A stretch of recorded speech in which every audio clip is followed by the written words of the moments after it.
Welcome to the MSW Journal Club on LGBTQ plus parents' experiences of perinatal services. We're just going to give everyone a few minutes just to sort of filter through and we'll get started in a second.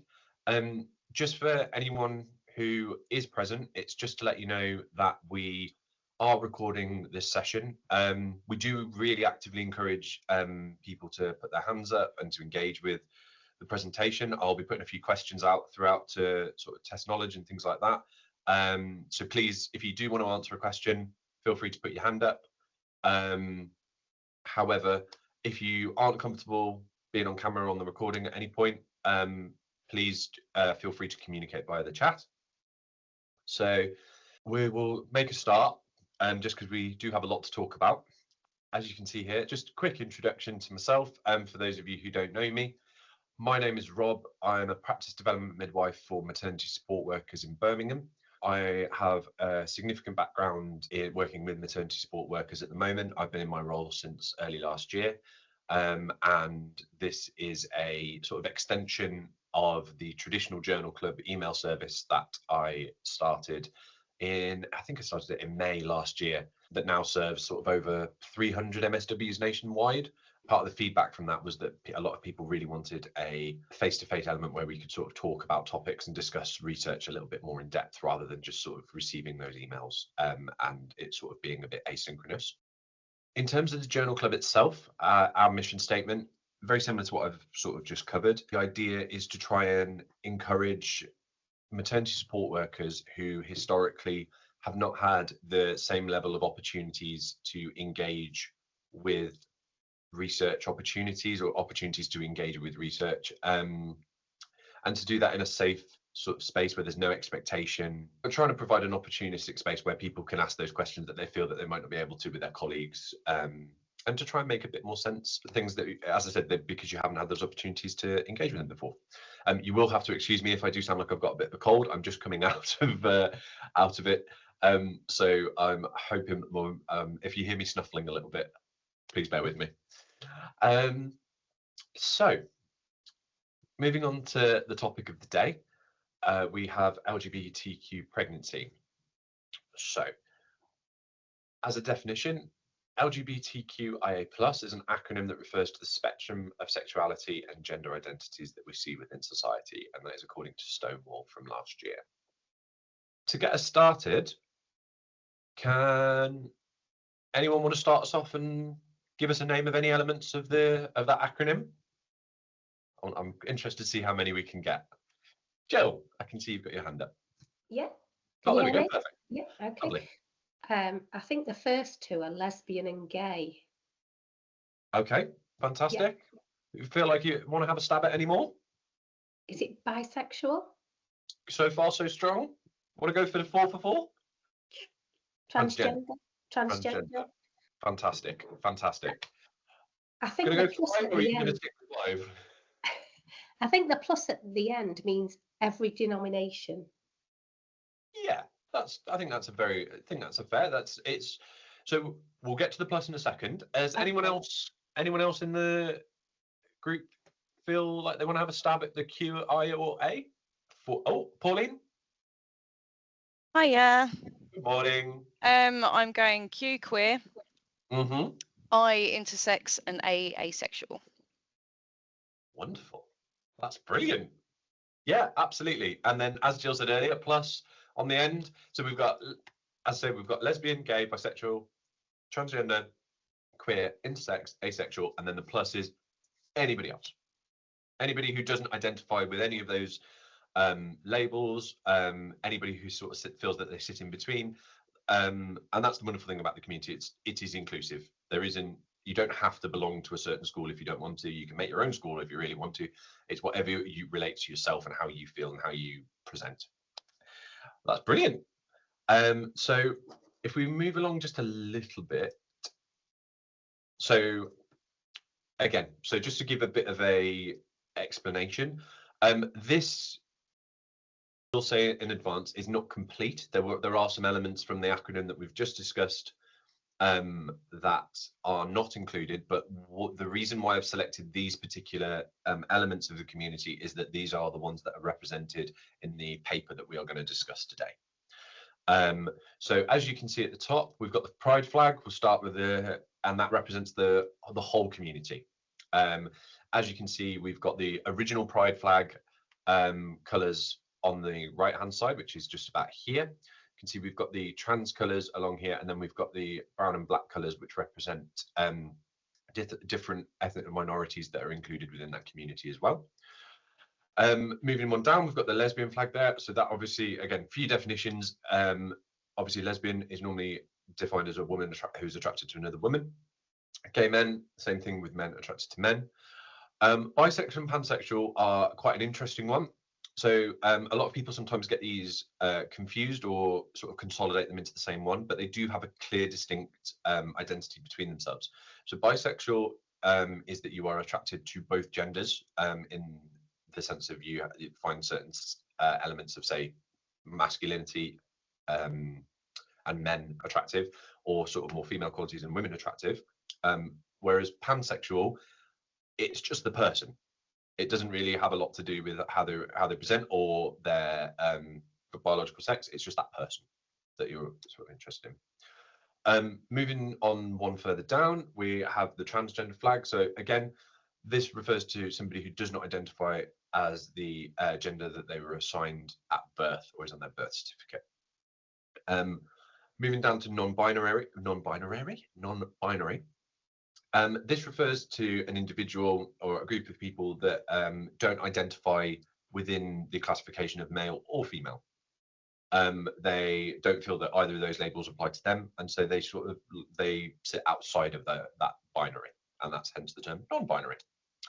And then finally, you can see the queer flag, which is down at the bottom there. Again, similar to what we were talking about with the plus. It's an umbrella term. Queer is a inclusive term for somebody who says, okay, none of those really fit for how I'm feeling or how I present or describe what I define or identify as. So actually, I'm just going to stick with queer. I'm in there somewhere, but I'm not sure if I belong to a specific school. Does that make sense to everyone? Cool. As I said, the reason why I bought these 7 particularly is because these are the ones that apply to the study that we're going to look at. Now, obviously, there are a lot of other elements to the community. However, I just wanted to focus on these ones just so we had some clear definitions before we move on into the sort of nitty-gritty of the article itself. So we're going to have a little bit of an overview regarding LGBTQ plus pregnancy history. We'll move on to the article itself, and then we'll do a bit of analysis afterwards. Okay, so this is a brief sort of history in terms of LGBTQ pregnancy and sort of trying to show the development across the decades. I'm sure we all feel that there's been a massive societal shift over time in attitudes towards the LGBT community. As you can see here, in terms of pregnancy, the 1970s, where a lot of this started to become a little bit more prominent, and especially in terms of pregnancy, had a lot more attention drawn to it. It wasn't illegal, but it was an undesirable, socially undesirable element. And there was an attempt to sort of ban artificial insemination as a way of stopping queer women to be able to have babies. As the years progressed, we obviously had things like the 80s with Section 28 and the AIDS crisis that happened during that time. And obviously, there was a lot of social stigma in regards to the community there. And then sort of as we moved into the millennium, things started to pick up pace a little bit more. We had things like the Adoption and Children Act, which allowed same-sex parents to equal legal rights for adoption. We had things like the Human Fertilization and Embryology Act, which meant that same-sex partners were now both allowed on the birth certificate. And then we had the Children and Families Act in 2014, which allowed, it's terrible, I put a spelling mistake in there. We had the Children and Families Act 2014, which allowed the surrogacy and same rights as adoption or giving birth. So there's been in a relatively small amount of time, there's been a lot of development. There's been a lot more attention and a lot more realization, I think, that actually this is a group of individuals that have historically been underrepresented, mistreated by the systems that that are supposed to serve them. I think the two pictures I've got here are very, very interesting. So the first picture is from the London Evening News. I think it might be Evening Standard. It's from 1978, and this refers to a. Give me a second. I have the information just here because I couldn't remember his name. Here we are. This refers to a Dr. David Sofer.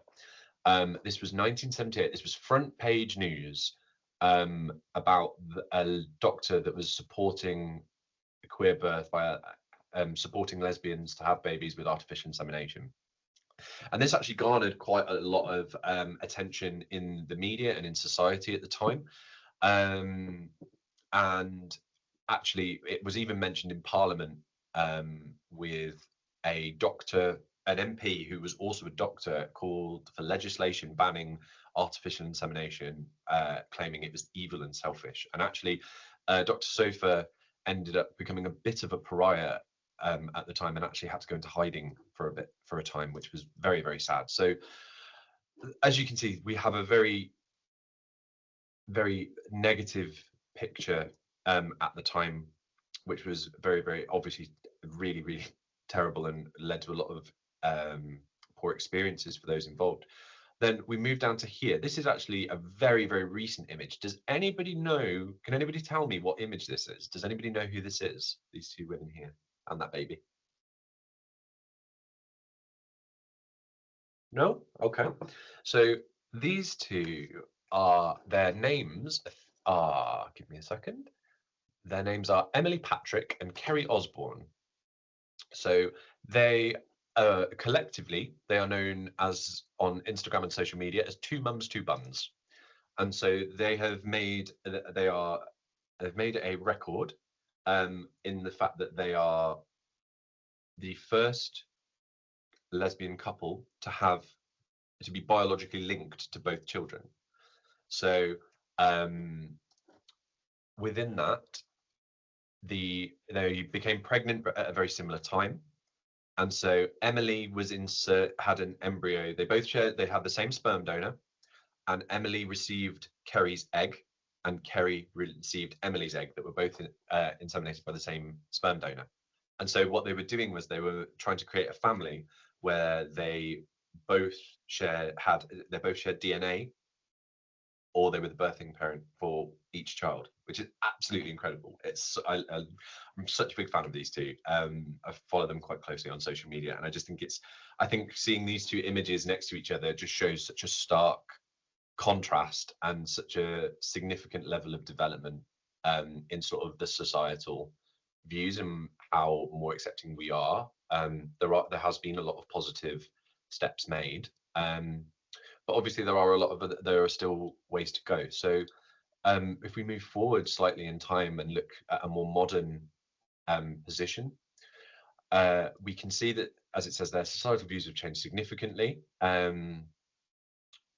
The increase in visibility allows for increased cultural safety. So when people are recognized and seen for their specific characteristics, it means that their needs can be more effectively met.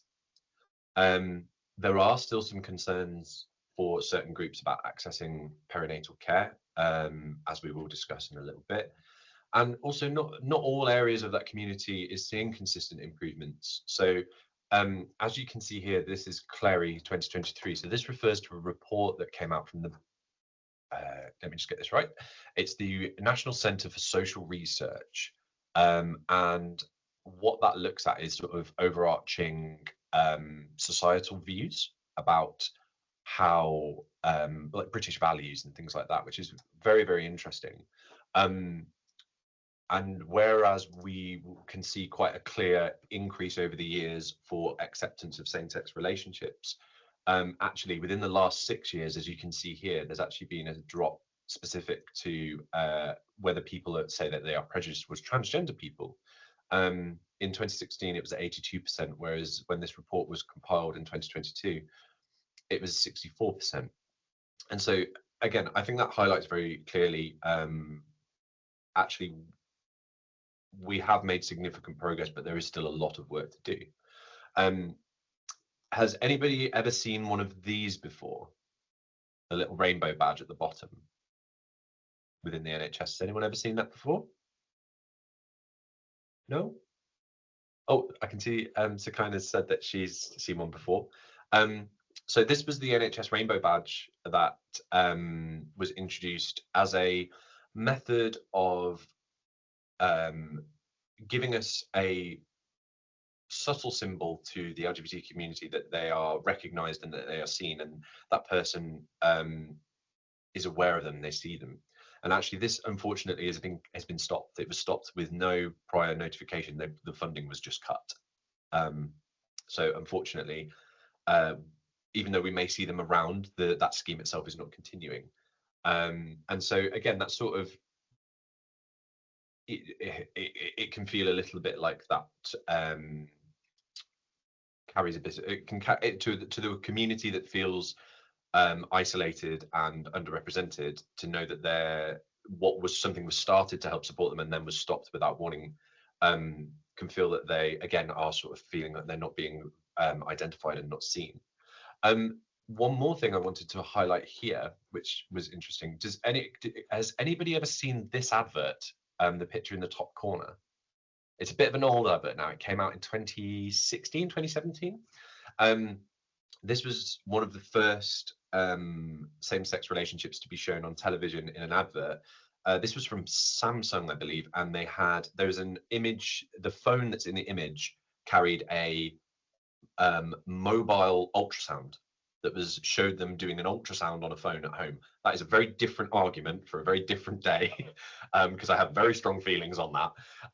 However, again, it was a change that now actually we are seeing more same-sex relationships displayed in media, and more inclusive, even things, storylines like on streaming services and television shows and films and things like that. And so again, it's that more visibility. The more people are seen and the more they're recognised. And that's reflected within those British values that we are starting to see a greater level of acceptance. So that provides a bit of a background into sort of the community and in relation to pregnancy at the moment and sort of historically. Before we go any further, has anyone got anything to say that they'd like to add, or any questions? No? Okay. Oh, Sakina, I can just see your hand up. Yeah, thanks, Rob. Sorry again for joining late.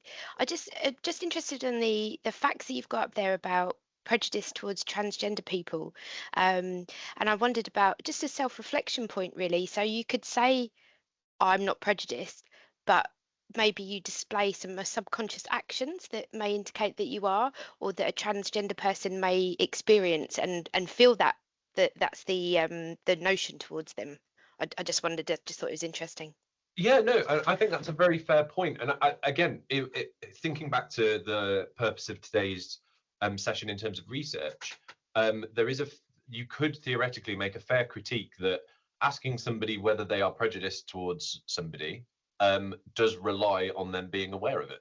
And actually, there's a lot of subconscious bias and things that we all demonstrate that we don't mean to, but it just comes out, doesn't it? Absolutely, absolutely. And I think it's very interesting. As I said, if you take that as the minimum number of people who are aware of their prejudice, you could make an argument that there could theoretically, it could be a lot less now, unfortunately. But that's a really good point. That's a really, really good point. Thank you. Thanks, Rob. Yeah. So we're going to move on just quickly to what we're actually looking at today.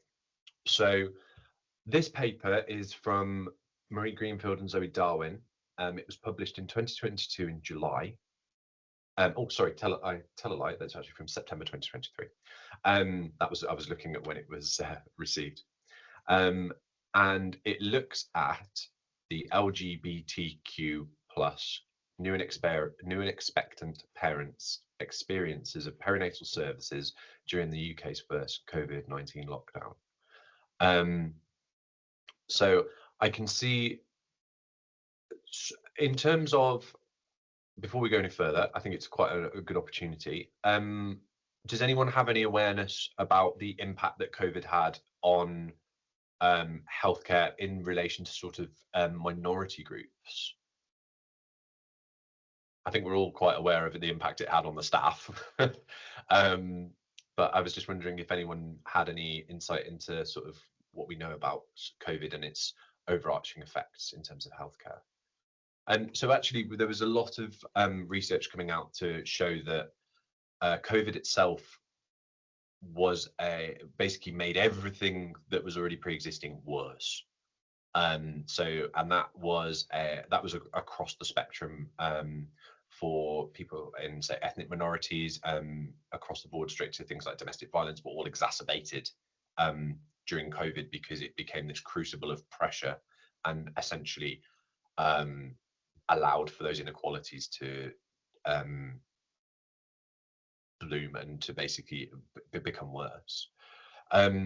So in this paper itself, the two authors were looking at the experiences of this particular community, either as parents who had recently had a baby or were about to have a baby.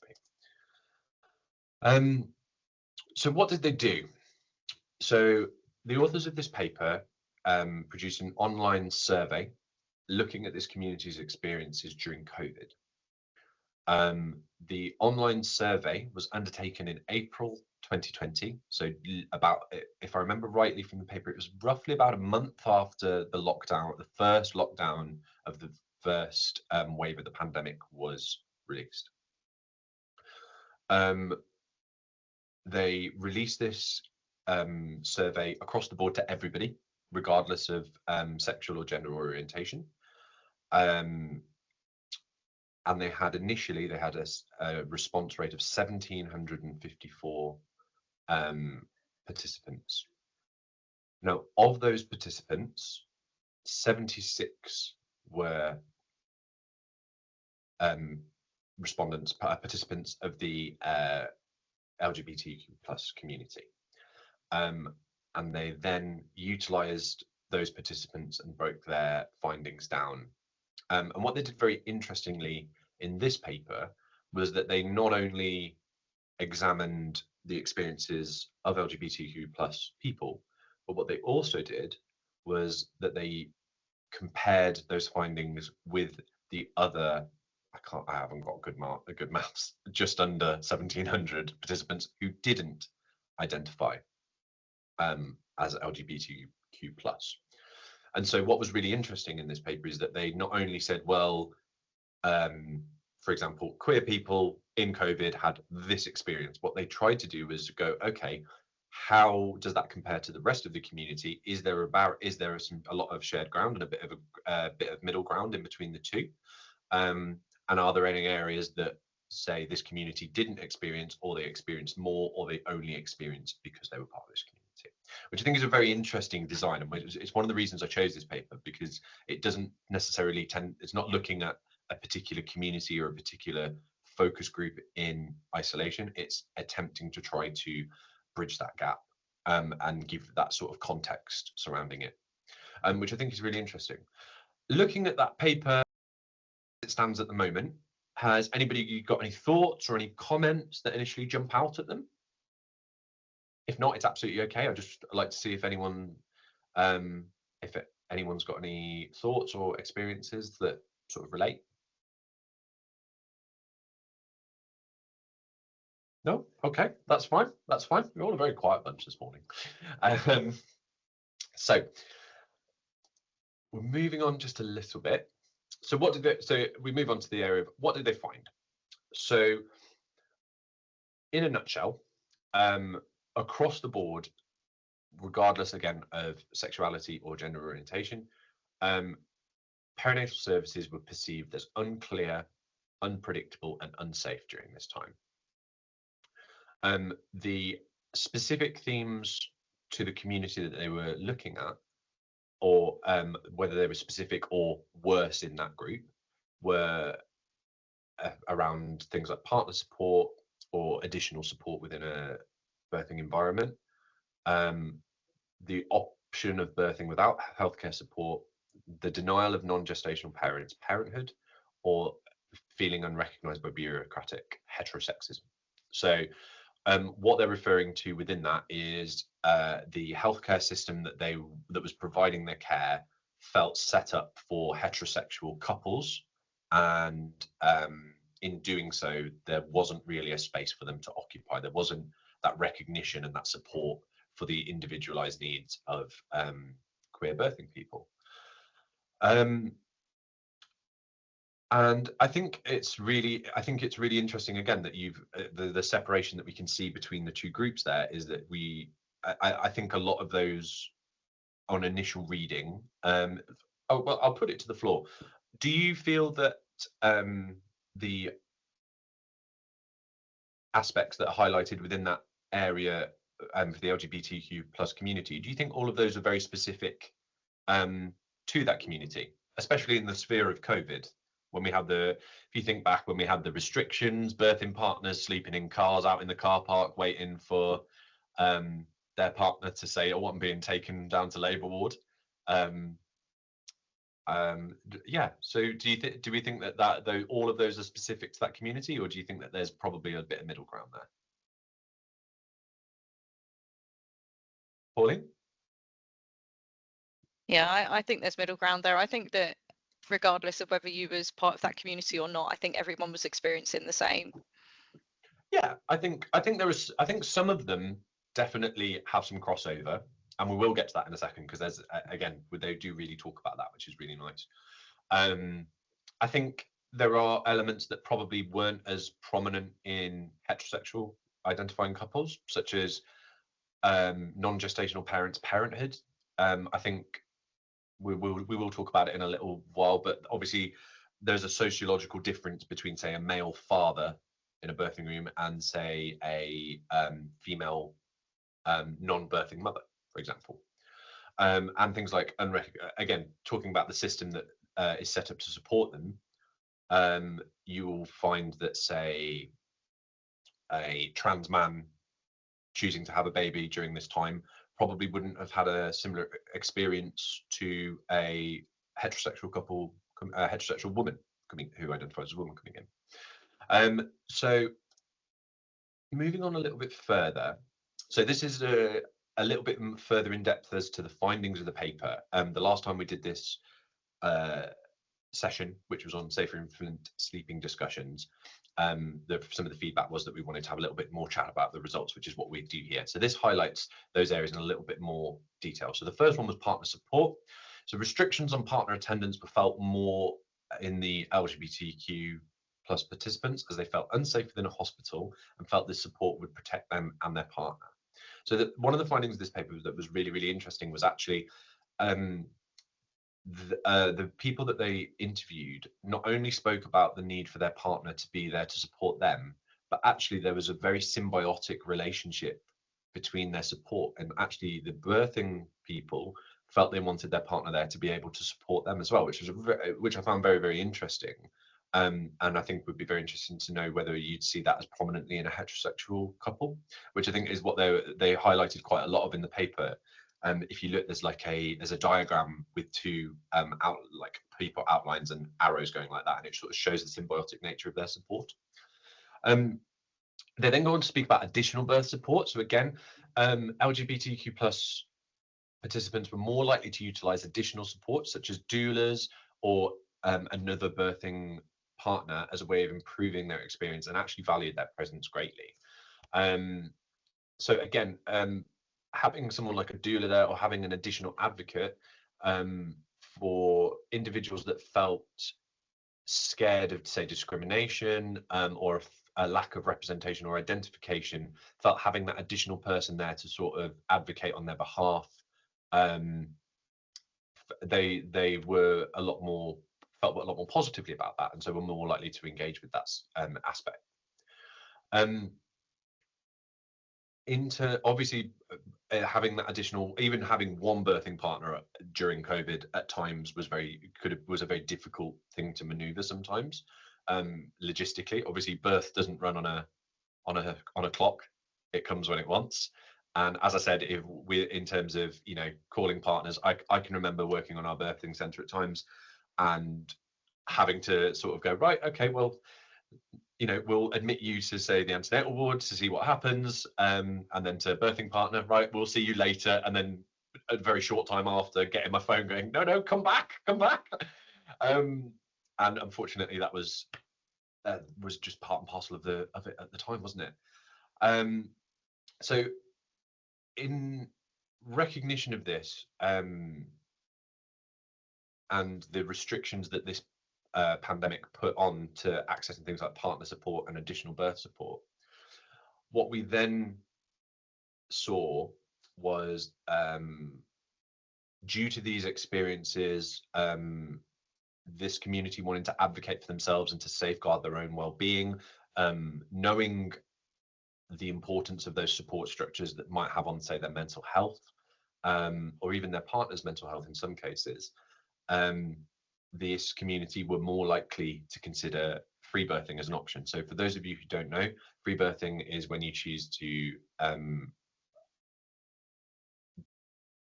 it's kind of what it says on the tin, it's having a birth without any healthcare intervention.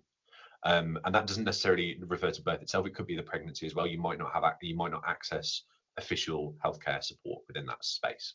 That in itself carries some risks, obviously, because we can't monitor you or them or their child effectively.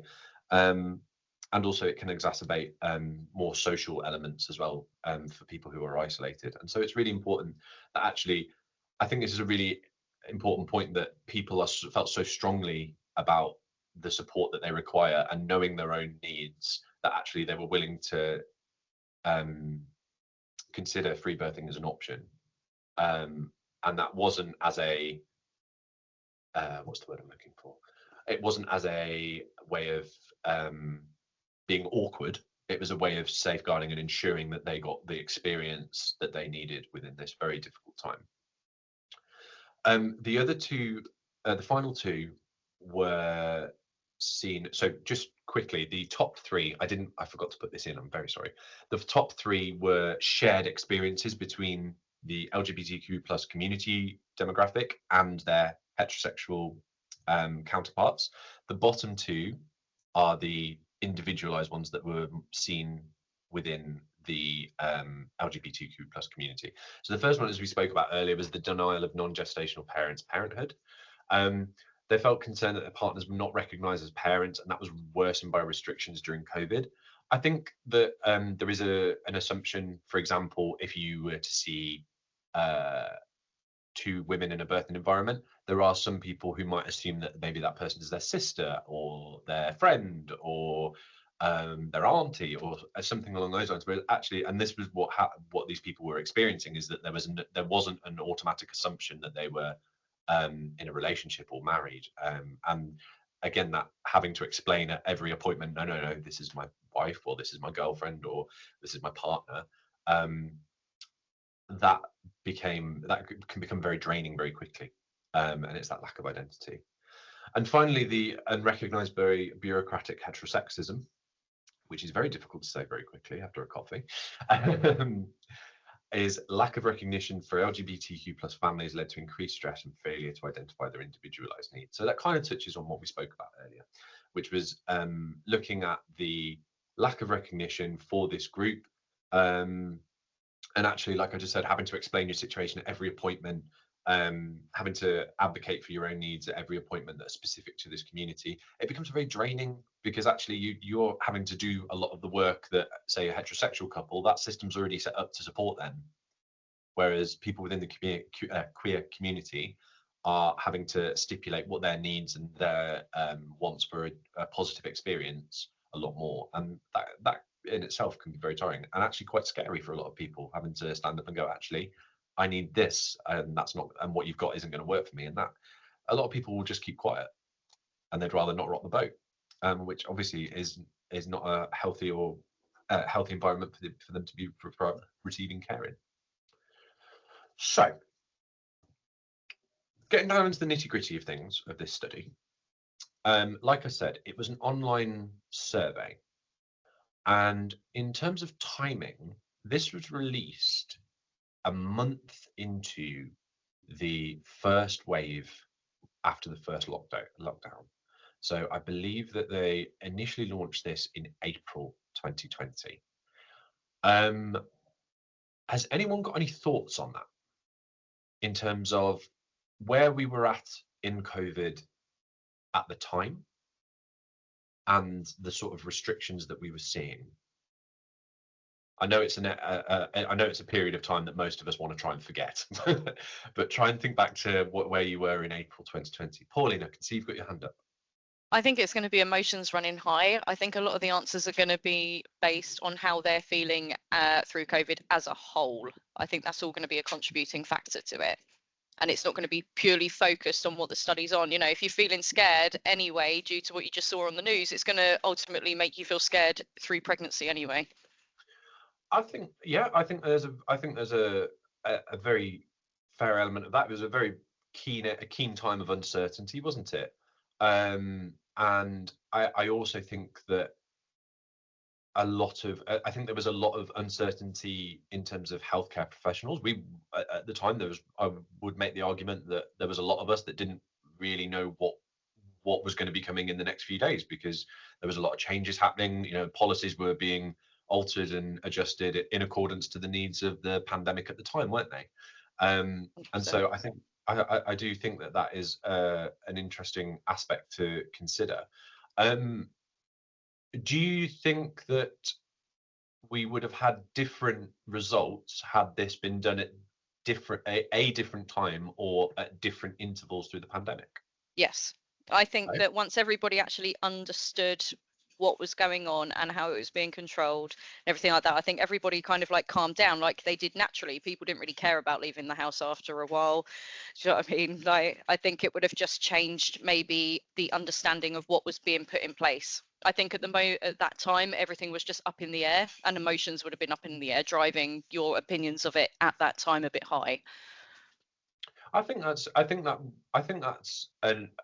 really interesting point, that actually, if we'd have done this in, say, April 2021, when we were a little bit more used to lockdown, we had a little bit more of an understanding of COVID itself, about the restrictions that were in place. I wonder whether, as you say, that the findings would have been very similar. And I think there's an argument to be made there. And you know, there was a lot of hysteria and sort of media frenzy. You know, as soon as anyone contracted it in a different part of the country, it was almost headline news, wasn't it? So I think that's a very interesting. I think it is a very interesting point to make. Looking down at the representation of the two communities. So as I said before, there was just over 1,700 participants in total. However, I had to use a percentage calculator for this because my maths is not that strong. However, in terms of representation for the LGBTQ plus population, the amount of people that responded was actually only 4.3%. So in terms of research and comparison, does anyone have any thoughts on that?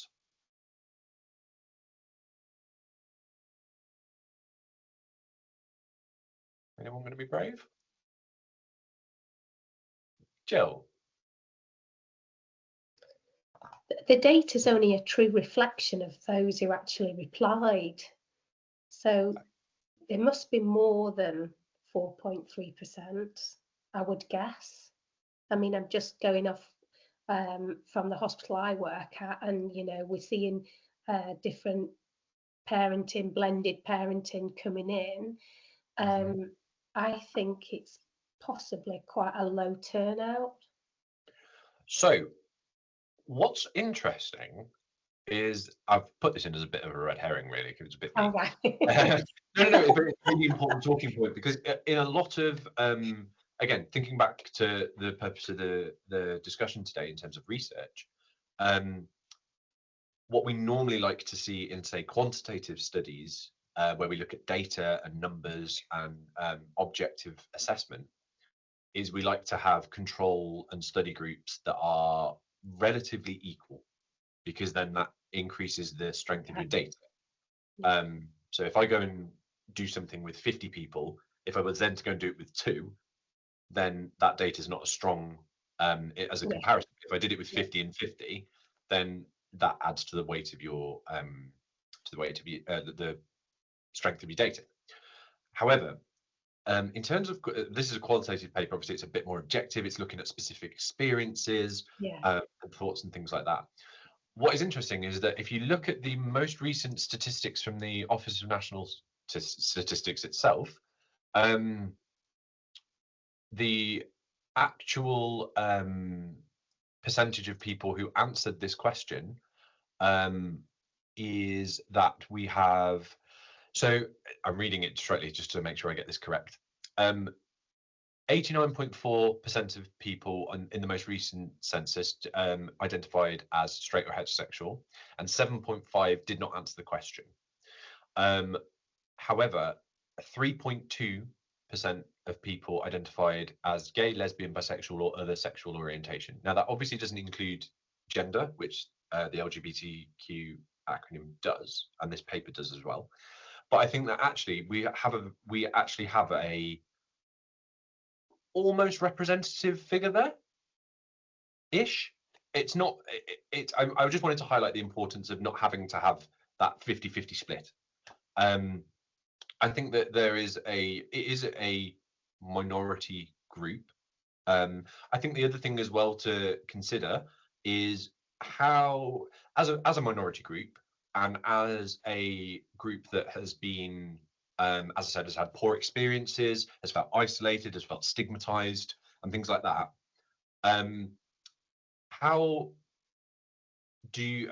I would imagine it's more so now, but do you think there is still a bit of anxiety about putting your hand up and going, yeah, I'm part of that community, and identifying as that? There might be a level of a bit of caution about identifying as that for the purposes of research. People might not answer it. And I think that's something that's interesting about that is that if you look at this paper, there were 2 respondents that they actually threw out. They disregarded them because they actively, in their gender question, said something along the lines of, I'm a woman, of course I'm a woman, why are you asking such a stupid question? And showed a very heavily anti-trans element in their response, and so that those people were disregarded. So yeah, I just think it's an interesting element where actually we've got a nearly representative proportion there in terms of society. Just quickly, I'm just aware of time. Moving on, we also have, as you can see there, within this study, there were lesbians, there was a gay man, there were bisexual women, there was a trans man, and there were queer women as well, if I remember that off the top of my head correctly.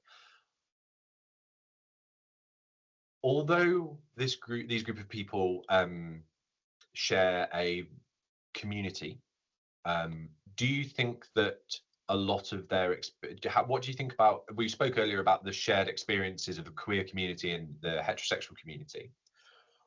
How do you feel that the experiences are within the community itself? For example, do you think that a lesbian birthing woman, a bisexual woman in a heterosexual presenting relationship, and a trans man, do you think that, as a group, do you think that those experiences are going to be similar?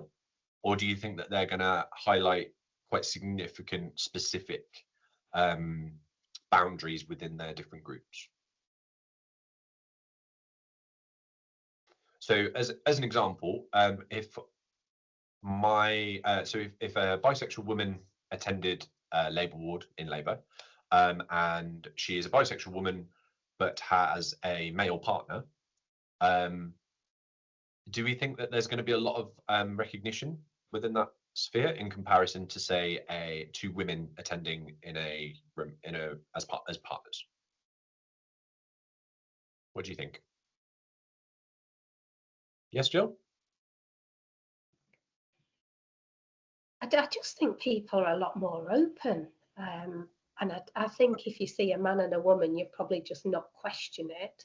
Yeah. And going back to the point you made before, that if you've got a lady and she may have a mother or an auntie or a partner, I mean, what we've started to do at our trust, if somebody actually identifies and actually shares that information, we actually put a note on their file so that they're not continually asked. Perfect. You And know, that's progress. And I one of the key takeaways from this, we're jumping a little bit ahead, but one of the key takeaways from this, as a professional who works closely in terms of LGBT populations and things like that, that is one of the key things. A lot of the discussion surrounding language and discussion surrounding what this community wants, mostly what is wanted is recognition and just to be heard and just to have their wishes respected. And actually, when it comes down to the discussions, as I say, surrounding specific language, it's just comes down to what the individual person wants. It's not a community-wide consensus. They've not had a meeting and gone, well, we don't like that word. So we can't use the word breast. It is an individualized situation. So yeah, the point I was trying to make, just before we got slightly off track, was that members of this community, although they have a lot of shared stigma and negative experiences when accessing perinatal services, they do have specific barriers and challenges that they face as a smaller community within the wider LGBTQ plus community. As you just highlighted there, for example, trans men might have some shared experiences with, say, a lesbian couple, but they might not have, they're not going to be clone copies of each other. There are, in terms, like we just discussed, in terms of language, trans men are probably going to have a few more challenges. I mean, we only have to look at the response rate that we spoke about earlier in the British Social Values. There's been a drop of nearly just over 20% in terms of whether I'm prejudiced or not towards trans people, whereas the majority of the rest of the community have actually seen consistently positive escalations in attitudes towards them and more acceptance. And so it's just important, I think, in terms of the study, that it is I think it's a really, really good starting point, and that actually next steps might be a really important, what might be really important is to examine those individualized areas. And there is a lot of data on the experiences of those individualized communities within the queer community, but not in the confines of COVID. So again, this is why I chose to study as well, is that COVID overarchingly impacted everybody in a negative way, and those that were already disadvantaged became more disadvantaged because of it. Again, I'm just aware of time. They also look at birthing and non-birthing populations. So again, within that sphere, as a birthing person or a non-birthing partner, I wonder whether their experiences they might have a lot of shared experiences, but there's probably there's a lot of data out there about negative experiences as the observer, as that non-birthing person, and having to witness somebody you care about going through that environment, and the different experiences that you can have. So I think that would be a very interesting element, that although again, I think this study is a very good way of looking at it as a good starting point. And even the authors themselves, when they discuss the study's limitations, they say there is this is a good starting point essentially, but there are so many avenues that we can go down with this. Even in the terms of COVID, they even speak about what we spoke about earlier, Pauline, where they were saying about we could look at different areas within the pandemic. Excuse me. Demographics. The other thing that was interesting was that they didn't take the I think it was they didn't look at the sexual orientation or gender demographics of the birthing partners of these people. And so, similar to what we were just talking about, again, that then adds a whole another element within that, where a bisexual woman who has a male partner, that male partner is going to have a very different experience to, say, a lesbian couple with a female non-birthing partner, and they're going to have their very, very different experiences in terms of what is socially it's easy to identify. There is one more point I would like to discuss very quickly, is that the word amplified is used within this study in terms of saying that the LGBTQ plus community experienced something in an amplified capacity, so that it was stronger within their study group. what I find really interesting is there isn't actually within the study, there isn't a sort of way that they've quantified what is amplified. And so I personally take that as an assumption that it was more prominent within the group, or that it was the strength in which they were communicating that need or that response was stronger. But in terms of that, there isn't any data to show how many people brought this specific topic up, for example. So if they say, oh, partner support was one of the areas where they shared the same sort of issues raised, but it was discussed that it was more amplified in the LGBTQ plus community, but it doesn't define what amplification they're talking about. And so I think one of the key things about this that I would pick up on is, again, maybe some more data, and maybe that definition of how you were judging that amplification, because it is a little bit vague. But I think other than that, this is me being pretty nitpicky, but that's the beauty of working in research. You're allowed to be nitpicky. Okay, again, just looking at time. So in terms of, this is sort of like a brief synopsis of some of the findings that they had. So you can see on the left here is, I've given a few experiences and sort of quoted other papers that have found very similar things. So fear of sexuality and their gender not being recognised, fear of phobic treatment or stigma from the healthcare system or healthcare professionals, a fear of barriers to care due to their sexuality or gender. So again, it might not be an overt barrier, it might just be that because they've not been recognised, they've not been able to be provided with the same level of support, either them or their partners.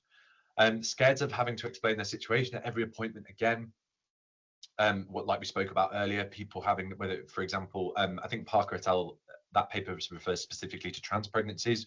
So again, having to explain that actually, I am a trans man. I don't want you to refer to me as a dead name, for example. I have a name that I would like you to refer me by.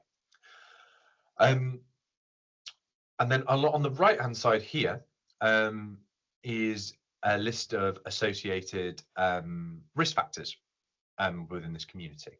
And again, this sort of links in with some of the findings from this paper. So you can see that there's increased risk of stress and the mental health issues that we spoke about. And suicide is also something that ultimately, obviously, when you look at things like the Embrace report, suicide and mental health are still very key elements within postnatal maternal mortality.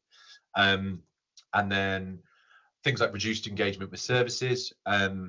Again, like we spoke about earlier, whether it was research or with the healthcare system itself, where they were talking about they were considering free birthing. And I always, when working in this sphere, I always think of it like, if you go and pet a dog and it bites you, you're not going to go back and pet that dog again. So it's that learned behavior that if I expect mistreatment and stigma, then I'm just going to stop engaging with it, because why would I? You're just going to keep going. And so it's about changing that narrative and showing that support.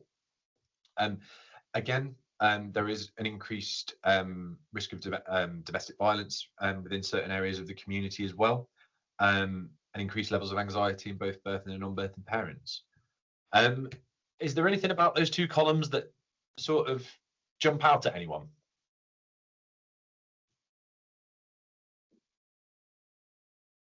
Pauline? Yeah, scared of having to explain their situation at every appointment. I think the meeting that we both had recently with the surrogacy that we just had, Yes. He was saying at like every appointment, it was like a little bit more on repeat all the time. You know, we're two dads, this is the surrogate mum. He was saying that it was an issue. Yeah, absolutely, absolutely. And as I said, if you've got a list of experiences on the left and a list of risk factors on the right, I'll make it a little bit easier for you.